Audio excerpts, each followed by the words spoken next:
Nagtataka ba kayo minsan hindi na kayo tinatabihan ng asawa niyo sa gabi? Or natawag ka na bang losyang?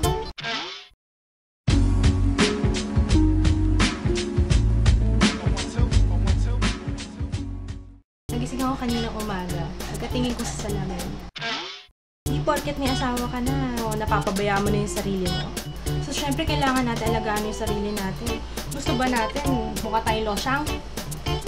Tawag ko sa'yo, ayoko. Diba mahirap yung pag-uwi ng asawa mo galing sa trabaho? May adobo ka na nga, pawis ka na, ang asim mo pa. So don't you think it's time na magpaganda ka naman? For once, asikasuhin mo naman yung sarili mo. And don't you just hate pagkasama mo yung asawa mo? Natural daw, maganda ako walang makeup. Natural pala ha, kaya pala tumitingin ka sa iba.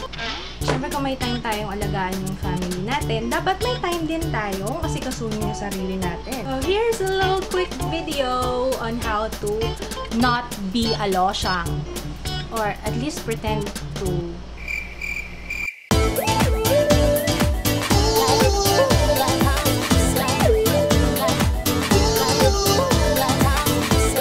At huwag kalimutan lagyan ng foundation ng leeg, utang na loob. Unless kabuki ka, sige.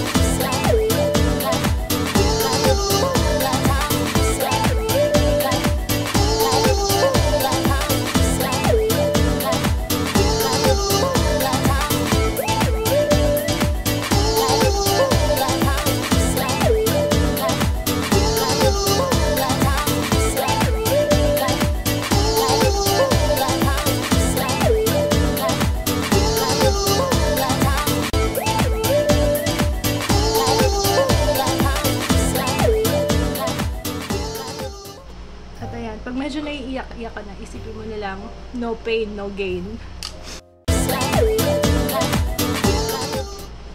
Minsan naiisip ko, bakit ang hirap talaga magpaganda.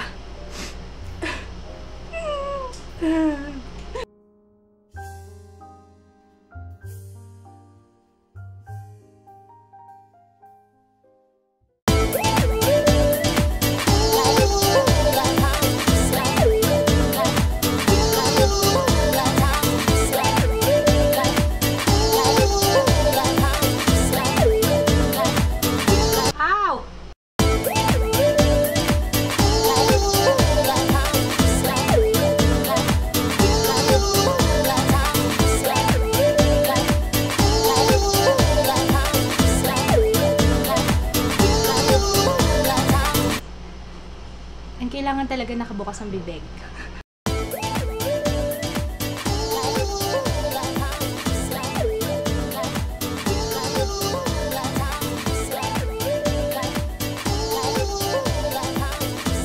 So, hindi ako biniyayaan ng mahabang pilikmata. Hindi rin ako biniyayaan ng ilong maganda. Wala tayong magagawa. Yan talaga ang buhay. We just have to live with it.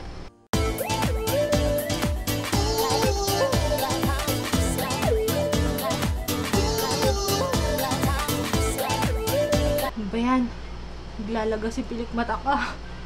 Ang nipis-nipis mo na nga, naglalagas ka pa.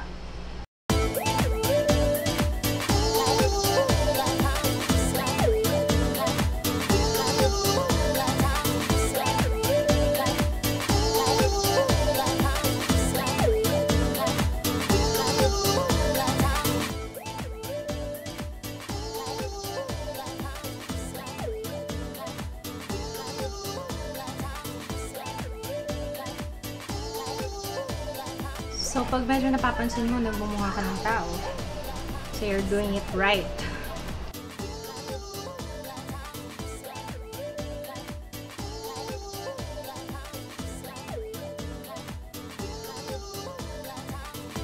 Ewan ko sa kanila, pero kahit anong sabihin nila, mas maganda ang natural, niloloko ka lang nila.